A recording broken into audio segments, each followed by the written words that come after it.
Taib, a'udzubillahi minasyaitonirrajim. Bismillahirrahmanirrahim. Innal hamdalillah wassalatu wassalamu ala Rasulillah. Amma ba'd. Yang kami muliakan pembina Yayasan Al-Amanah Indonesia, Al-Ustadz Muhammadun K.L. Haj Muhammadun Abdul Hamid LC.MA. Wahaikum bitahiyatil Islam. Assalamualaikum warahmatullahi wabarakatuh. Waalaikumsalam warahmatullahi wabarakatuh.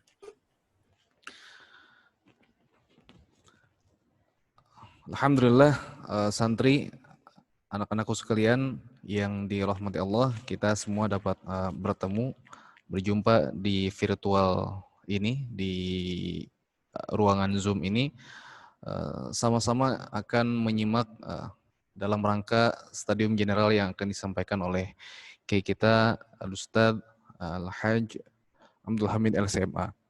Maka sebelumnya, marilah kita buka acara kita pada malam yang berbahagia ini dengan mengucapkan Al-Basmalah. Bismillahirrahmanirrahim. Baik, selanjutnya saya atau kami persilahkan kepada Al-Ustadz Muhammadun untuk memberikan taujih kepada kami semua. Falyatafadhal masykuran. Ma'jura.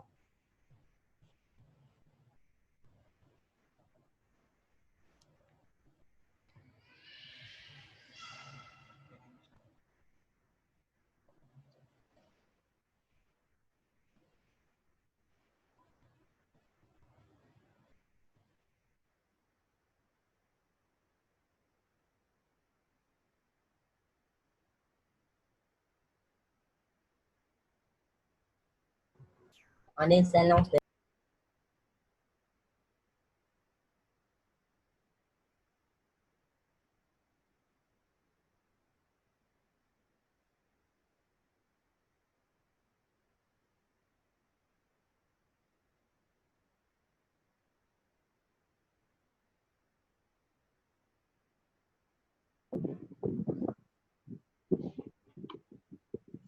Assalamualaikum. Suara kedengaran, Ruby? Kedengaran, Ustaz? Tadi Afwan terpotong telepon, ada yang telepon. Oh iya.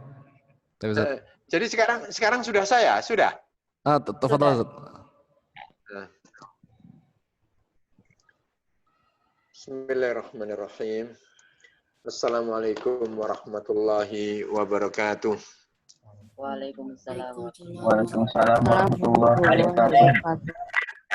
Alhamdulillahirabbil alamin. Wassalatu wassalamu ala asyrafil anbiya'i wal mursalin wa ala alihi wa ashabihi wa man ta'a bida'watihi wa sara ala nahjihi ila yaumiddin. Amma ba'du. Yang saya cintai dan saya hormati para asatidah, para ustadz, bapak guru pesantren yang kita cintai, pesantren Tahfidz Al-Amanah, yang saya hormati para wali-wali santri Al-Amanah, yang saya cintai karena Allah SWT, anak-anakku semuanya, santri baru, santri lama.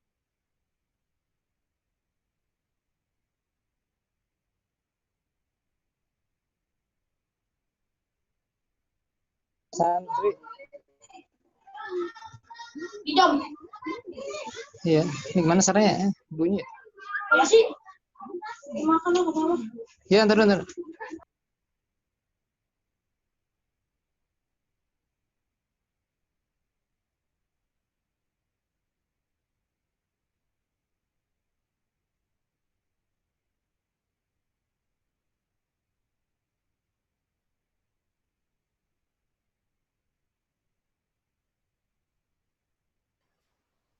Akan saya sampaikan dalam Stadium General ini, saya ingatkan buat santri-santri lama maupun santri baru, bahwasanya Allah Subhanahu wa taala berfirman, "Wa ma kana al-mu'minuna liyamfiru kaffah, falawla nafaru min kulli firqatin minhum ta'ifatul liyatafaqahu fid-din, wal yunziru qaumahum idza raja'u ilaihim la'allahum yahdharun." Allah ingatkan kepada kita akan pentingnya bertolabul ilmi, bertafakuh fiddin, mendalami agama Allah SWT, ilmu-ilmunya Allah SWT. Ayat yang saya bacakan tadi itu konteksnya dalam peperangan. Kita tahu konteks peperangan. Dalam peperangan itu dalam kondisi yang gawat darurat. Kondisinya sangat amat gawat darurat karena kondisi perang. Dalam urusan agama, perang itu adalah sesuatu yang paling didahulukan sebelum yang lain. Karena peperangan di dalam Islam itu kan dalam rangka untuk membela agama. Dan ketika agama itu sudah diperangi, maka harus dicurahkan segala potensi, segala yang dimiliki untuk membela agama dalam menghadapi musuh. Meskipun dalam kondisi genting, dalam kondisi gawat darurat, Allah Subhanahu wa taala masih saja memerintahkan kita untuk menyisihkan sebagian umat Islam di dalam mendalami ilmu-ilmunya Allah Subhanahu wa taala. Allah melarang seluruh umat Islam berangkat ke medan perang semuanya.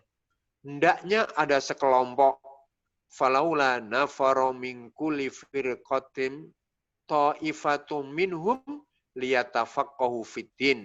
Ada ya. Assalamualaikum Ustaz. Waalaikumsalam. Maaf Ustaz, telat Ustaz. Ya, silakan, nggak apa-apa. Ahlan wa sahlan bergabung. Ya, ahlan wa sahlan. Nggak apa-apa. Bergabung saja. Mudah-mudahan suara bisa didengar ya.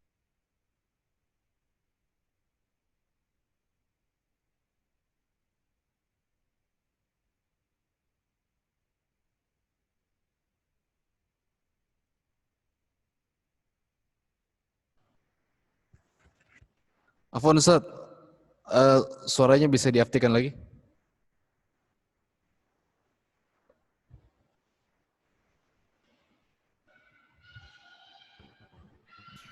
Baik, Ustaz. Ya, udah. Nyambung. Baik, Ustaz. Sudah Ustaz, nyambung. Ya, alhamdulillah. Jadi tadi saya katakan anak-anakku semuanya, khususnya anak santri baru, siswa baru, santren Al-Amanah, bahwasanya dalam kondisi gawat darurat saja Allah Subhanahu wa taala masih memerintahkan sekelompok umat Islam untuk mendalami ilmu-ilmunya Allah Subhanahu wa taala. Tidak seluruhnya pergi ke medan jihad untuk membela agama. Ternyata ada sekelompok yang diperintahkan untuk mendalami ilmu Allah Subhanahu wa taala. Itu pentingnya. Dan kemudian yang kedua anak-anakku semuanya, bahwasanya ternyata tafakuh fiddin, mendalami ilmu Allah Subhanahu wa taala ini itu dalam rangka untuk mendapatkan kebaikan, baik kebaikan di dunia dan kebaikan di akhirat.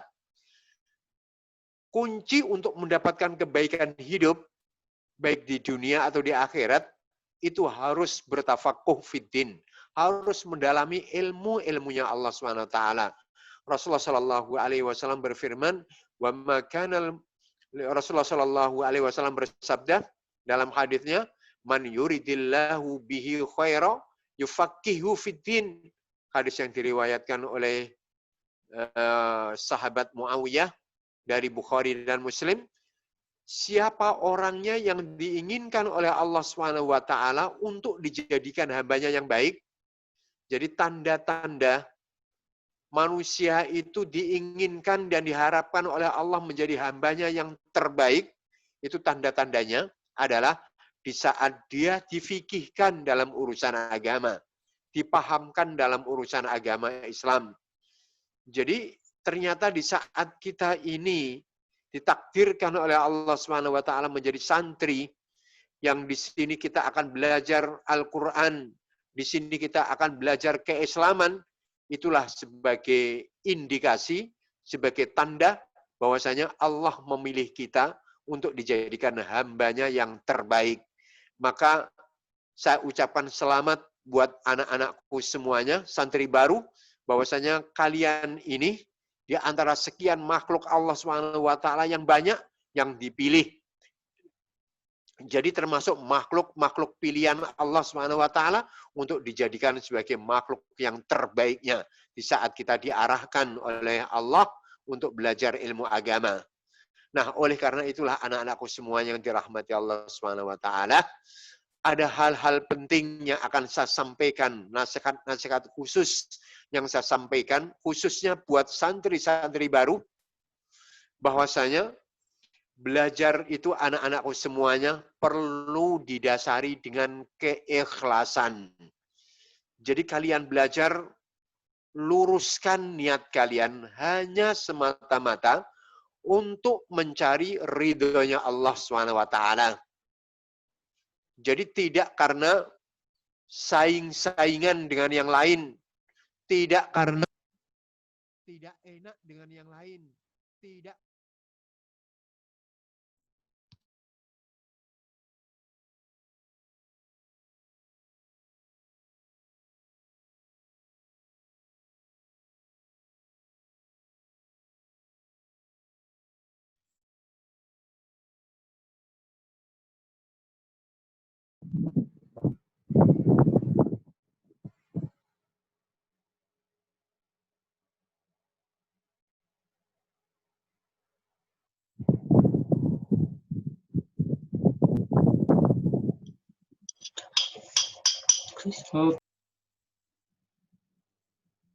dengan duniawi, tidak untuk mendapatkan ridhonya Allah SWT. Mencari ilmunya Allah SWT, tapi tidak untuk ridhonya Allah, tapi untuk mendapatkan kepentingan duniawi. Maka kata Rasulullah SAW dalam hadis itu, dia tidak akan mencium baunya surga. Jadi anak-anakku semuanya, jadi tidak justru malah mendekatkan dirinya kepada surganya Allah, tetapi akan justru menjauhkan diri dari surganya Allah SWT. Makanya sejak awal anak-anakku luruskan niat. Kita perbarui niat kita hanya karena Allah SWT, bukan karena kepentingan-kepentingan yang lain. Yakinlah, di saat niat kita ini benar, maka akhir karir kita ini akan cemerlang. Dalam kaidah Arab dikatakan man sohat bidayatuhu asyraqat nihayatuh.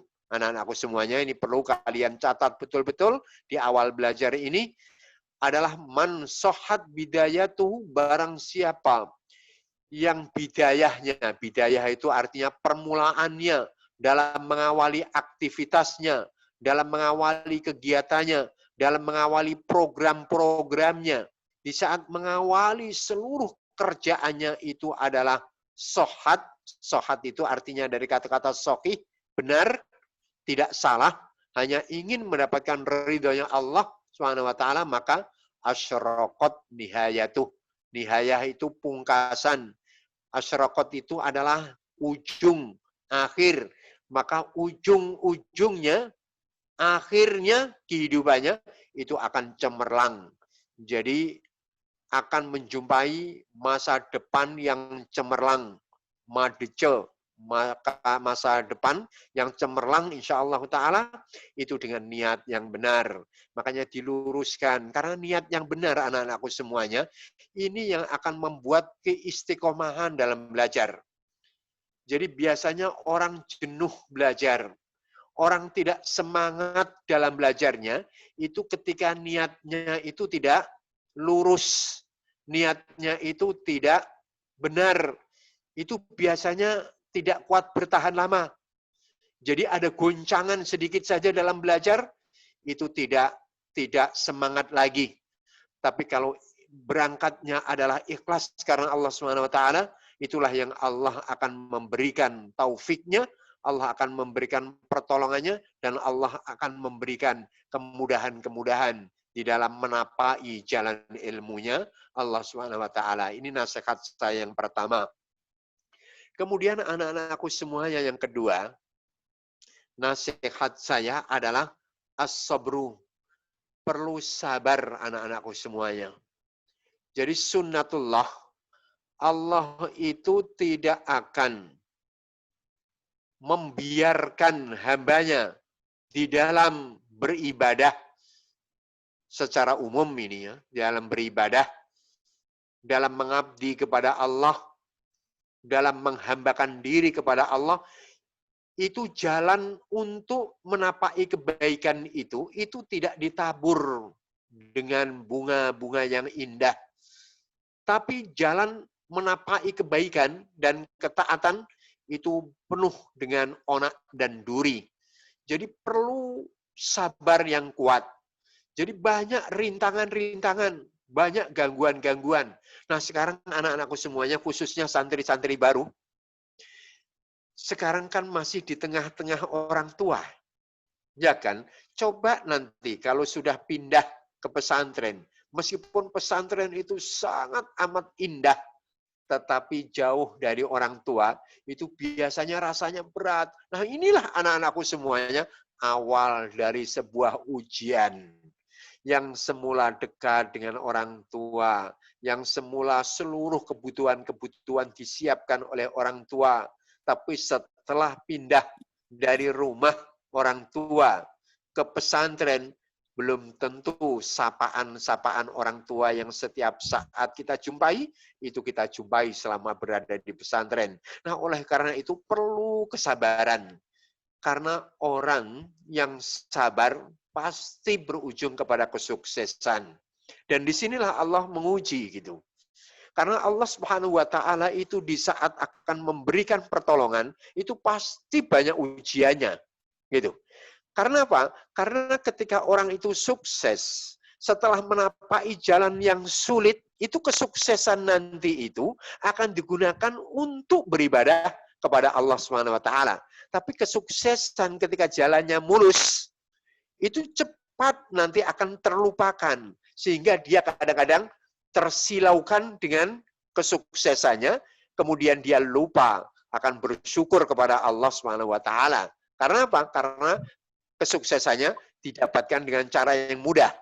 Tapi kalau dia ingat dulu jalannya untuk mendapatkan kesuksesan dan keberhasilan ini susah, maka dia akan selalu mengingat-ingat bahwasanya belajar saya ini sulit, maka harus saya pertahankan ilmu yang saya dapatkan. Jadi perlu yang sabar, sabar dan tekun terus. Anak-anakku semuanya, rata-rata kalau diadakan survei di dunia ini, saya sudah ikutin, survei di dunia, bahwasanya puncak dari kesuksesan belajar itu bukan kecerdasan. Jadi kecerdasan itu nomor 2. Jadi kecerdasan itu nomor 2. Yang sangat amat menentukan, yang sangat amat menentukan. Restoran ternyata pada nonton Zoom. Ada suara yang mic-nya masih belum ditutup, untuk sementara ditutup dulu. Nah. Jadi saya teruskan anak-anakku semuanya. Jadi ini anak-anakku semuanya sebagai pembanding nanti. Jadi ternyata keberhasilan dan kesuksesan dalam dunia pendidikan itu tingkatan pertama, sebabnya itu adalah sabar, bukan cerdas.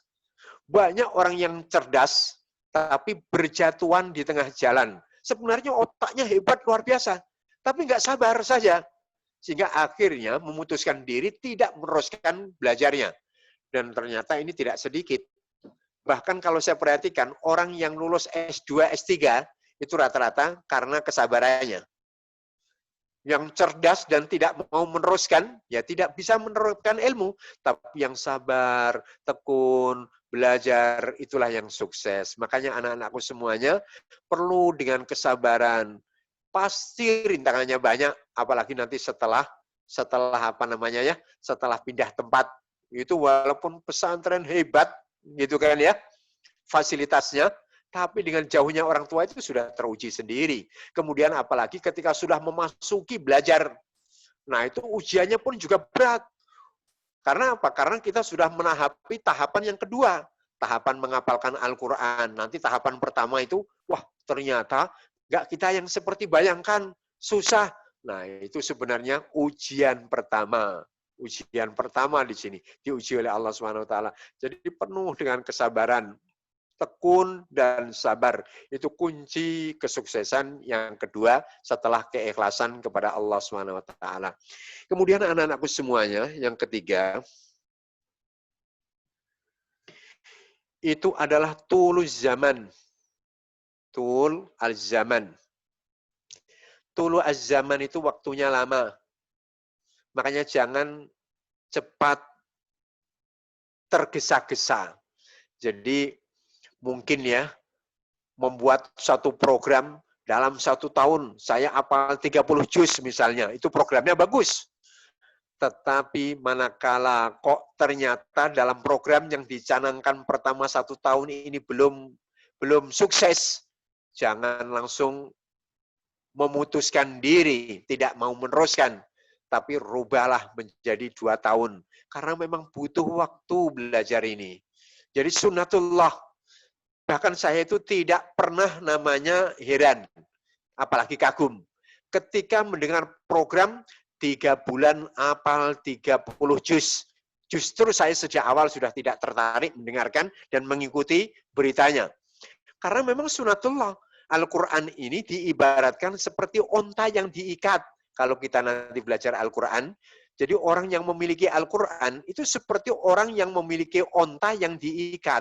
Manakala ontanya ini tidak dipelihara, tidak dijaga, maka nanti lepas ikatannya. Sama saja ketika orang sudah punya Al-Quran, tetapi tidak diulang-ulang apalanya, tidak diulang-ulang terus sama teman-teman murojaah, ya ini pun juga akan sama, hilang. Jadi ini butuh waktu yang lama. Makanya menghafalkan Al-Quran ketika hafalannya sudah seperti Al-Fatihah, sambil ngantuk sedikit-sedikit bisa. Tapi kita hafal Al-Fatihah ini kan sudah sekian lamanya, kan? Ya seperti itulah anak-anakku semuanya. Jadi perlu waktu yang lama. Jadi jangan buru-buru. Memang sunatullah. Coba anakku, saya punya pengalaman ini. Nanti kalau sudah sampai ke perguruan tinggi, kan ada istilahnya sistem SKS ya. Ketika datang ujian, itu ada istilahnya sistem SKS. Apa istilahnya SKS itu? Kebut semalam. Belajar apa? SKS, sistem kebut semalam ya. Jadi nggak pernah dibaca-baca karena memang dia maunya dapat nilai aja. Jadi selama 1 semester jarang dibaca, bahkan nggak pernah dibaca itu mata pelajaran, tapi di malam ujian dibaca dengan tidak tidur semalaman. Sistem kebut semalam, SKS, ya kan? Sistem kebut semalam. Ini saya yakin setelah seminggu ilmunya hilang. Meskipun sudah dikuasai selama seminggu dan ujiannya nilainya 100 misalnya, tapi diuji dengan ujian yang sama setelah 1 minggu, nggak akan bisa jawab. Hilang. Cepat pergi ilmu yang didapatkan itu. Nah, ini memang perlu harus tulus zaman. Jadi ilmu itu perlu diulang-ulang terus, dibaca terus, dikuasai terus, begitu. Jadi anak-anakku semuanya jangan buru-buru untuk cepat menguasai gitu. Butuh waktu. Kemudian berikutnya, anak-anakku semuanya yang saya cintai karena Allah SWT,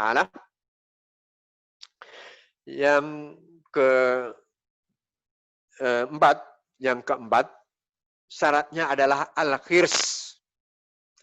Al-khirsu.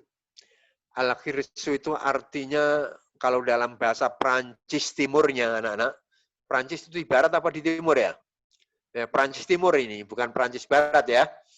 Jadi al-khirsu itu artinya gerangsang. Ini belum ada bahasa Indonesianya. Apa namanya ya? Rakus, nak. Nah, rakus akan ilmu. Nah, gerangsang itu namanya dalam bahasa Prancis Timurnya.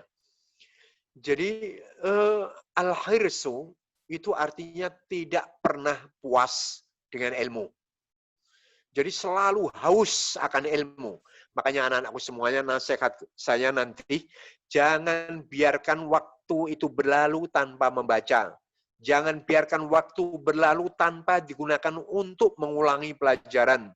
Jangan biarkan waktu itu berjalan tanpa memperbaiki bacaan Al-Quran. Jangan biarkan waktu itu berjalan tanpa menambah hafalan. Jangan sampai waktu itu berjalan tanpa mengulangi hafalan. Jadi begitu waktu berjalan, digunakan terus untuk membaca, mengulangi mata pelajaran yang ada. Nah ini al-khirsu. Jadi tidak pernah merasa puas. Nah apalagi anak-anak semuanya, nasihat saya, nanti ketika sudah berada di pesantren, kondisi sudah normal, cari partner, pasangan. Gitu kan ya. Untuk saling berlomba. Nanti kita sebut setelahnya ini. Tapi anakku semuanya, kalau kita perhatikan di dalam Al-Quran, yang diperintahkan untuk menambah itu apa anak-anakku semuanya? Apakah ada dalam Al-Quran tambahlah hartamu, tambahlah misalnya rumahmu, tambahkan mobilmu? Ada enggak? Enggak ada. Yang ada adalah Robbi zidni, apa anakku? Robbi zidni ilma, ya Rob, wa ya Robku, tambahlah kepadaku ilman ilmu. Robbi zidni ilman. Jadi ilmu itu tidak ada batasan tertentu. Semakin kita ini banyak membaca, semakin kita ini menguasai ilmu, maka semakin tahu akan kebodohan diri kita. Jadi jangan cepat puas dengan apa yang kita dapat. Terus haus. Nah ini anak-anakku yang keempat ya. Yang kelima. Ini yang terakhir. Yang kelima. Tidak panjang-panjang. Yang kelima anak-anakku semuanya adalah ijad ruh at-tanafus. Mewujudkan jiwa at-tanafus, kompetitif. Kita wujudkan dalam diri kita jiwa kompetisi. Jadi seolah-olah ketika kita berada di pesantren, di sekolah, seolah-olah kita ini berkompetisi dengan teman-teman untuk saling memperbanyak ilmu. Tapi ini kompetisi yang sehat. Jadi misalnya kita tahu teman saya si A, kok hari ini dia menghafal 1 lembar. Saya nggak bisa. Cuma hanya dapat 1 lembar sama dia. Saya ingin agar supaya bisa hafal 2 lembar.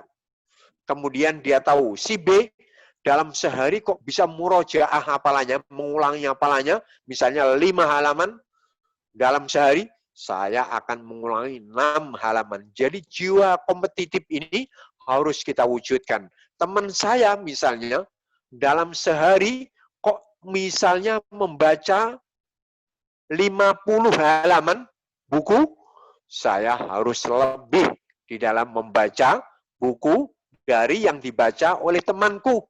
Jadi ruhut at-tanafus, jiwa kompetitif ini kita hidupkan. Sehingga ketika jiwa kompetitif ini sudah ada pada diri kita, saling berlomba-lomba dalam mengejar ilmu, ini sudah terwujud, tidak mungkin kita itu akan mensia-siakan waktu. Jadi tidak mungkin kita itu akan mensia-siakan waktu manakala kita ini memiliki jiwa kompetitif. Makanya jangan pernah merasa diam. Makanya kalau perlu, nanti anak-anakku semuanya ketika sudah berada di pesantren, masing-masing itu memiliki partner pasangan untuk saling berkompetisi. Gitu. Jadi ini diajak teman, tapi teman kompetisi. Jadi nanti gantian.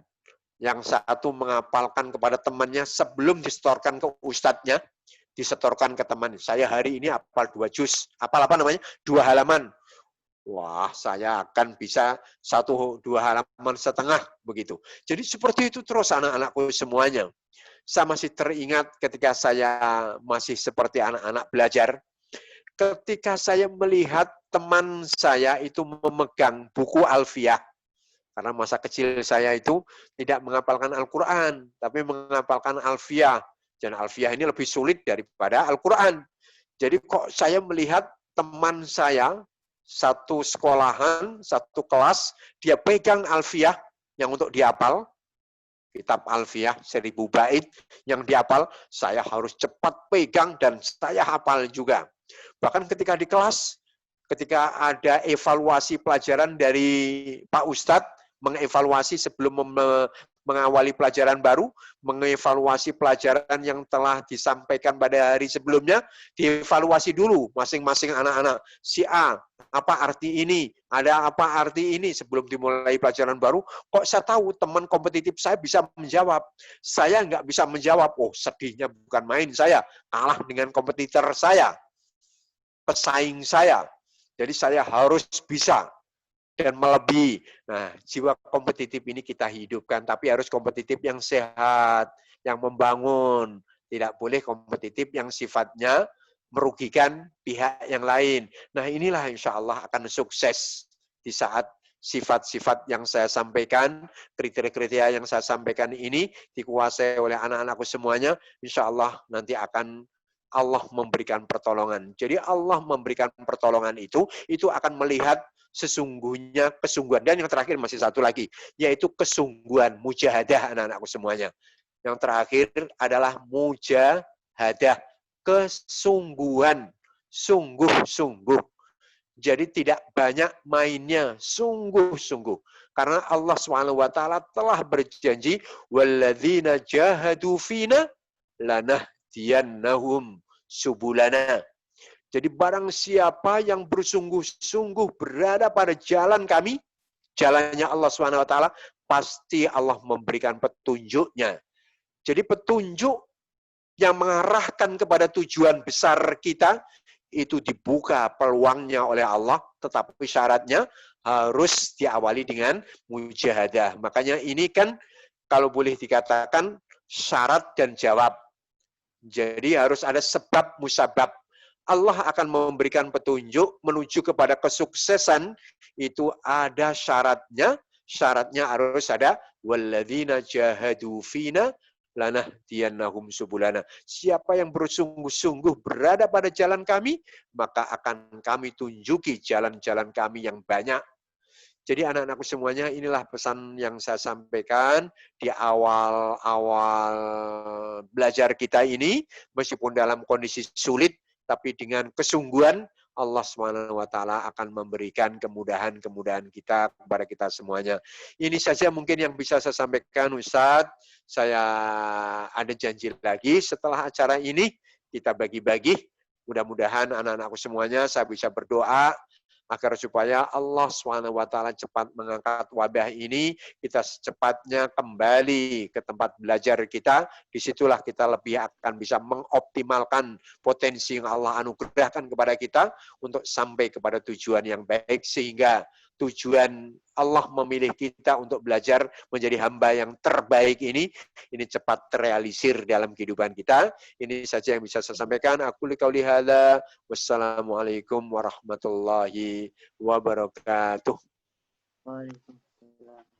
Waalaikumsalam warahmatullahi wabarakatuh. Waalaikumsalam warahmatullahi wabarakatuh. Waalaikumsalam warahmatullahi wabarakatuh.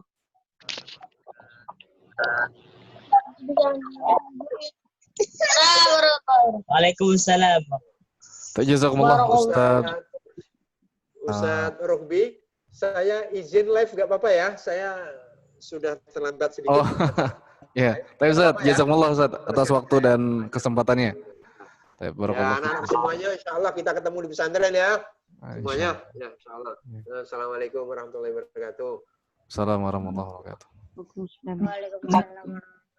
Waalaikumsalam warahmatullahi wabarakatuh. Dengan akhir kalam yang diakhiri ataupun disampaikan oleh Ustadz Muhammadun, pembina kita, Ustadz KL Haj LC MA. Maka berakhir pula stadium general kita pada malam hari ini. Dan ini kita akhiri dengan mengucapkan alhamdulillah. Alhamdulillah. Alhamdulillahirrahmanirrahim. Naqra kafaratul majlis. Kafaratul majlis.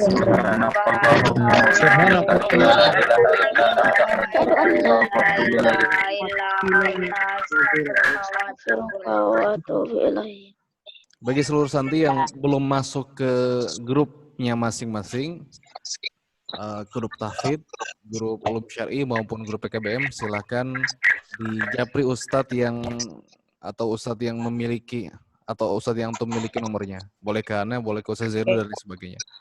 Tabarakallahu fikum wa jazakumullah. Wassalamualaikum warahmatullahi wabarakatuh. Waalaikumsalam warahmatullahi wabarakatuh. Baik, silakan untuk live.